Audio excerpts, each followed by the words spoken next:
எக்ஸாமுக்கு படிக்கும்போது இந்த லெசனோட ஸ்டோரியை மட்டும் யாராச்சும் சொன்னீங்கன்னா நான் ஈஸியாக எக்ஸாம் எழுதுவேன்ப்பா அப்படின்னு நீங்கள் நினைக்கிறீங்களா? உங்களுக்காக தான் இந்த ஸ்டோரி சொல்ல நான் வந்துட்டேன். ஸோ எல்லா லெசனுக்கும் இந்த மாதிரி குட்டி குட்டி ஸ்டோரிஸாக அப்டேட் பண்ண போகிறேன். ஸோ நம்ம சேனலை மறக்காமல் சப்ஸ்கிரைப் பண்ணிக்கோங்க. Every Sunday 9 PM videos upload ஆகும். Differing stands within the movement. இந்த லெசனில் 3 டாபிக் இருக்குது. Movement in the town, rebellion in the countryside, Swaraj in the plantation. Movement இந்த டவுன்லேயும் ஸ்வராஜ் இந்த பிளான்டேஷன்லேயும் ஒரே ஒரு ஸ்டோரி தான். ஆனால் ரிபலியன் இந்த கண்ட்ரி சைடில் மட்டும் 2 ஸ்டோரிஸ் இருக்கும். பீசன் மூமெண்ட் ஒன்று, குவரில்லா மூமெண்ட் ஒன்று. மூமெண்ட் இன் த டவுன் இங்கே மிடில் கிளாஸ் பீப்புள் எல்லாரும் சேர்ந்து நான் கோஆப்ரேஷன் மூமெண்ட்டில் பார்ட்டிசிபேட் பண்ணுறாங்க. எப்படி பார்ட்டிசிபேட் பண்ணுறாங்கன்னா, பிரிட்டிஷ் ரூல் பண்ணுற இன்ஸ்டியூஷன்ஸில் நாங்கள் ஒர்க் பண்ண மாட்டோம் அப்படின்னு சொல்லிட்டு நான் கோஆப்ரேஷன் மூமெண்ட்டில் அவங்க பார்ட்டிசிபேட் பண்ணுறாங்க. இதில் யார் இந்த நான் கோஆப்ரேஷன் மூமெண்ட்டில் வரமாட்டேன்னு சொன்னாங்கன்னா ஜஸ்டிஸ் பார்ட்டி. ஏன் அப்படின்னா அவங்க எலெக்ஷனில் கண்டெஸ்ட் பண்ணி பவர் ஹோல்ட் பண்ணணுங்கிற ஆசையில் இருந்தனால நான் கோஆப்ரேஷன் மூமெண்ட்டில் என்னால் பார்ட்டிசிபேட் பண்ண முடியாது, நான் எலெக்ஷனில் கண்டிப்பாக நிற்பேன் அப்படின்னு சொல்லிட்டாங்க. மிடில் கிளாஸ் பீப்புள் பார்ட்டிசிபேஷன்னா ஸ்டூடெண்ட்ஸ், டீச்சர்ஸ், லாயர்ஸ் இவங்க தான் வருவாங்க.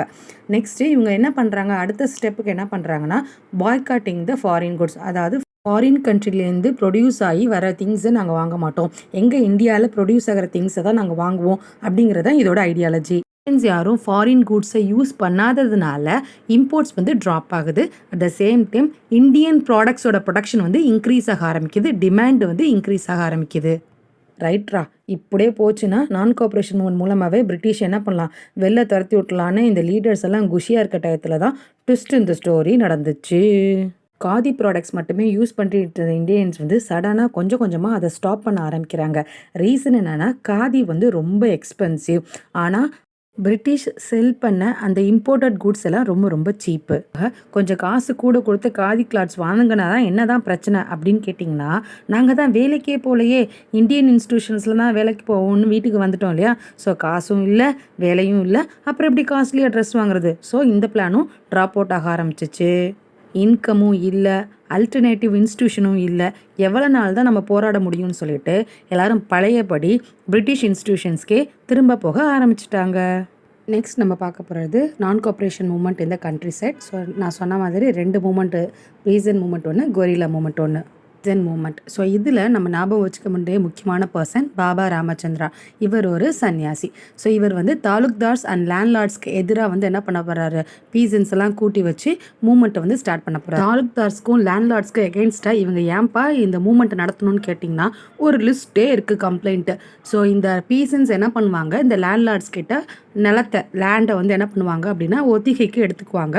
ஸோ இப்போ மாதம் இவங்க என்ன அந்த லேண்டை இவங்க வச்சு சாகுபடி செய்கிறதுனால ரெண்ட்டு கொடுக்கணும். ஸோ அந்த மாதிரி கொடுக்க வேண்டிய ரெண்ட்டை தான் இவங்க என்ன பண்ணுறாங்க, எக்கச்சக்கமாக கலெக்ட் பண்ணுறாங்க. அது மட்டும் இல்லை, சில பேர் ரெண்ட் கட்ட முடியாமல் இருக்காங்களே, அவங்கள சம்பளம் இல்லாத வேலைக்காரங்களாக கூட வச்சுக்கிறாங்க. ஸோ இந்த மாதிரி விஷயம். ஸோ லேண்டு கொடுத்தா 1 வருஷம் அப்படிங்கிற மாதிரிலாம் இல்லை, நினச்ச நேரத்துக்கு கொடுக்குறது, நினச்ச நேரத்துக்கு மிரட்டி வாங்கிடுறது, இந்த மாதிரி எக்கச்சக்க பிரச்சனையெல்லாம் பண்ணிட்டு இருக்காங்க. லேண்ட்லார்ட்ஸ் தாலுக்தார்ஸ் எதிர்த்து இவங்க பண்ண ஃபர்ஸ்ட் மூமெண்ட் தான் நைதோபி மந்த். அதாவது இந்த லேண்ட்லார்ட்ஸ் அண்ட் தாலுக்தார்ஸ் வீட்டுக்கு யாரும் வேலை செய்ய போக மாட்டோம், துணி துவைக்க போக மாட்டோம், முடி வெட்டி விட போக மாட்டோம்னு ஆரம்பிச்சாங்க.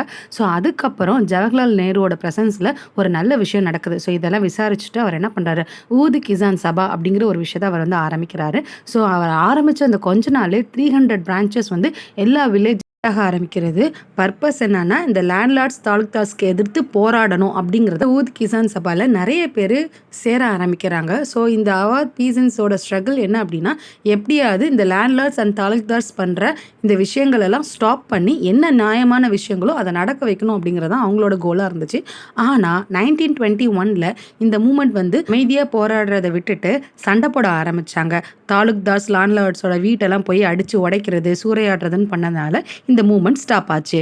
நெக்ஸ்ட் நம்ம பார்க்க போகிறது guerrilla movement. So Gudem hills of Andhra பிரதேஷில் ட்ரைபல் பீப்புள் சந்தோஷமாக வாழ்ந்துட்டுருக்காங்க.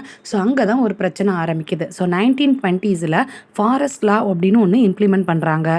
ட்ரைபல் பீப்புள் காட்டுக்கு போகக்கூடாது, அங்கே போய் மரங்களில் இது பண்ணக்கூடாது, பழங்கள் பொறுக்கக்கூடாது, தேன் சேகரிக்கக்கூடாது, ஆடு மாடு மேய்க்கக்கூடாதுன்னு எக்கச்சக்க ரூல்ஸு. செம்ம கடுப்பாயிட்டாங்க. டே, இருக்கிறது என்னோட ஊர், என்னோட வீடு, அங்கே போகக்கூடாதுன்னு சொல்கிறதுக்கு நீ யாரா அப்படின்னு என்ன பண்ணிட்டாங்க, ட்ரைபல் பீப்புளுக்கு செம்ம கோபம் வர ஆரம்பிக்குது. ஸோ அவங்க என்ன பண்ணுறாங்க, கவர்மெண்ட்டுக்கு எதிராக சண்டை போட ஆரம்பிக்கிறாங்க. போட்டதுனால செம்ம கார்டில் இருந்த ட்ரைபல் பீப்புளை இன்னும் கோவப்படுத்துகிற விதமாக இன்னொரு விஷயம் நடந்துச்சு. என்ன அப்படின்னா, கவர்மெண்ட் ரோடு கன்ஸ்ட்ரக்ஷன் பண்ணுவாங்க இல்லையா, அதுக்கு பேகர்னா சம்பளம் இல்லாத வேலைக்காரராக இந்த ட்ரைபல் பீப்புள்ஸே அவங்க வந்து என்ன பண்ணுறாங்க, கம்பல் பண்ணி யூஸ் பண்ண வச்சாங்க. அவ்வளோதான். டேய் நீ பண்ணுறது ரொம்ப ஓவராக இருக்குது அப்படின்னு சொல்லிட்டு என்ன ஆரம்பிச்சு, ஒரு சண்டை வர ஆரம்பிச்சிருச்சு. இந்த மூமெண்ட்டை லீட் பண்ண, இந்த போராட்டத்தை லீட் பண்ண ஒரு இன்ட்ரெஸ்டிங் பர்சன் தான் அல்லூரி சீதாராம் ராஜு. இவர் என்ன பண்ணியிருக்காருன்னா, அவரே தனக்கு பவர்ஸ் இருக்கிறதா மக்கள்கிட்ட வந்து இன்ஃபர்மேஷன் சொல்கிறாரு. அதாவது எனக்கு வந்து ஜாதகம் தெரியும், ஜோஷியம் தெரியும், நான் வந்து எல்லாரையும் ப்ரிடிக்ட் பண்ணுவேன், மக்களை குணப்படுத்துவேன். ஏன் என்னை நோக்கி புல்லட் வந்தால் கூட என்ன பண்ண முடியாது, என்னால் வந்து அதை சர்வை பண்ண முடியும், புல்லட்டை கூட என்னால் பண்ண முடியும், அசால்ட்டாக கையாலே தட்டி விடுவேன் அப்படிங்கிற மாதிரி கதையெல்லாம் விட்டு என்ன பண்ணுறாரு, ட்ரைபல் பீப்புளை கேன்வாஸ் பண்ணி இவர் ஒரு லீடராக அங்கே வந்து ஃபார்ம் ஆகுறாரு. ஒரு டான்னு வச்சுக்கோங்களேன். இந்த டான் வந்து தன்னைத்தானே கடவுளோட மறு உருவம் வேற சொல்லிட்டு திரியிறாரு. இந்த டானோட ஐடியாலஜி என்னன்னா, அவருக்கு காந்திஜியை ரொம்ப பிடிக்கும். ஸோ நான் கோஆப்ரேஷன் மூமெண்ட்னா அவருக்கு ரொம்ப பிடிக்கும். ஸோ என்ன நினைக்கிறாருன்னா, காதி எல்லாரும் வியர் பண்ணணும், ஆல்கஹால் ட்ரிங்கிங் பண்ணக்கூடாது அப்படிங்கிற எல்லா விஷயத்தையும் அவர் என்ன பண்ணுறாரு, காந்தியை ஸ்ட்ரிக்டாக ஃபாலோ பண்ணிட்டு ஒரு விஷயம் மட்டும் தான் நம்ம ஆளுக்கு பிடிக்காது. என்னன்னா நான் வைலன்ஸ். எனக்கு வைலன்ஸ், ஐ லைக் வைலன்ஸ் அப்படிங்கிற மாதிரி அல்லூரி சீதாராம் ராஜு வைலன்ஸ் வழியில் போனால் தான் நமக்கு ஃப்ரீடம் கிடைக்கும். அதை காந்தியே தாங்கிட்ட சொன்னதான் என்ன பண்ணுறாரு, ட்ரைபல் பீப்புள் கிட்ட கொஞ்சம் கதை விட்டு வைக்கிறாரு. இவரை நம்பி இவங்கெல்லாம் என்ன பண்ணுறாங்க, சண்டைக்கு போகிறாங்க. ராஜுவோட தலைமையில் மக்கள் போய் ட்ரைபல் பீப்புள் போய் போலீஸ் ஸ்டேஷன்ஸை, பிரிட்டிஷ் அஃபிஷியல்ஸ் எல்லாரையும் வந்து என்ன பண்ணுறாங்க, கொலை பண்ணுறாங்க. ஸோ அதனால் என்ன பண்ணுறாங்க, விரைவிலே வந்து பிரிட்டிஷ் கவர்மெண்ட் மூலமாக ராஜுவை வந்து என்ன பண்ணுறாங்க, கைது பண்ணி என்ன பண்ணுறாங்க, தூக்கிலிட்டு கொலை பண்ணிடுறாங்க. ட்ரைபல் பீப்புளுக்காக போராடுறதுனால நம்ம டானை ஃபோக் ஹீரோவாக என்ன பண்ணுறாங்க, பீப்புள் வந்து இன்னமும் நினச்சிட்ருக்காங்க அப்படின்னு இந்த கதையை முடிக்கிறாங்க. நெக்ஸ்ட்டு ஸ்வராஜ் இந்த பிளான்டேஷன். ஸோ அஸ்ஸாமில் இருக்கிற பிளான்டேஷன் ஒர்க்கர்ஸ்க்கு வந்து என்ன பண்ணியிருக்காங்க அப்படின்னா, அவங்க எங்கேயுமே போக முடியாது. அதாவது அந்த எஸ்டேட்டில் வேலை பார்க்க வந்துட்டாங்க அப்படின்னா அவங்க அந்த எஸ்டேட்டை விட்டு எங்கேயும் வெளியில் போக முடியாது. ஸோ இன்லேண்ட் எமிக்ரேஷன் ஆக்ட் 1859 படி அவங்க என்ன பண்ணுறாங்க, அவங்கள எங்கேயும் வெளியில் அனுப்ப மாட்டேன் அப்படின்னு சொல்லி என்ன பண்ணுறாங்க, மக்களை அடிமைப்படுத்தி அங்கே வைக்கிறாங்க. ஸோ காந்திஜியோட இந்த நான் கோஆப்ரேஷன் மூமெண்ட்டை கேள்விப்பட்ட மக்கள் வந்து என்ன பண்ணுறாங்க, எப்படியாச்சும் நம்ம போராடி என்ன பண்ணணும், நம்ம சொந்த வீட்டுக்கு ஊருக்கு ஓடி போயிடணும், இந்த எஸ்டேட்டை வச்சு தப்பிச்சிடணும்டா. ஏன்னா காந்தி வந்து என்ன பண்ண போறாரு, எல்லாருக்கும் சொந்த ஊரில் வந்து நிலம் கொடுக்க போறாரு அப்படின்னு என்ன பண்ணுறாங்க, தப்பான நியூஸ் வந்து ஸ்ப்ரெட் ஆகுது. அதை நம்பி இவங்க என்ன பண்ணுறாங்க, அந்த பிளான்டேஷன்லேருந்து தப்பிச்சு ஓடினாங்க இல்லையா, அவங்கள ரயில்வே ஸ்டேஷனில் போகிற வழியில் பிடிச்சி மடக்கி போலீஸ் என்ன பண்ணுறாங்க, செம்மையாக அடிச்சடியில் பாதி பேர் செத்து கூட போயிட்டானுங்க. ஸோ இந்த மாதிரி வந்து என்ன, அந்த பிளான்டேஷனில் தப்பாக நியூஸ் வர ஆரம்பிக்குது. ஒவ்வொருத்தரோட காரணம் வேற வேற இருந்தாலும் ஆனால் ஆசைப்பட்டது ஃப்ரீடம் ஒன்று தான். அதாவது சுதந்திர பாரத் அப்படிங்கிற ஒரு விஷயத்தை தான் எல்லாருமே ஆசைப்பட்டாங்க.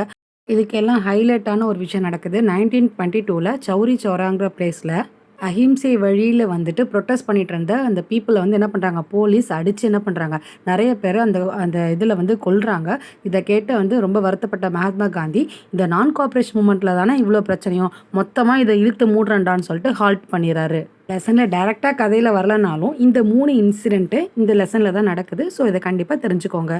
இந்த வீடியோ உங்களுக்கு யூஸ்ஃபுல்லாக இருந்ததுன்னா உங்கள் ஃப்ரெண்ட்ஸ் கூடயும் ஷேர் பண்ணிக்கோங்க. மறக்காமல் நம்ம சேனலை சப்ஸ்கிரைப் பண்ணிக்கோங்க. அப்போ தான் நெக்ஸ்ட் வீடியோ நோட்டிஃபிகேஷன் உங்களுக்கு வரும். ஸோ நெக்ஸ்ட் யூஸ்ஃபுல்லான வீடியோஸில் பார்க்குறேன். பாய்.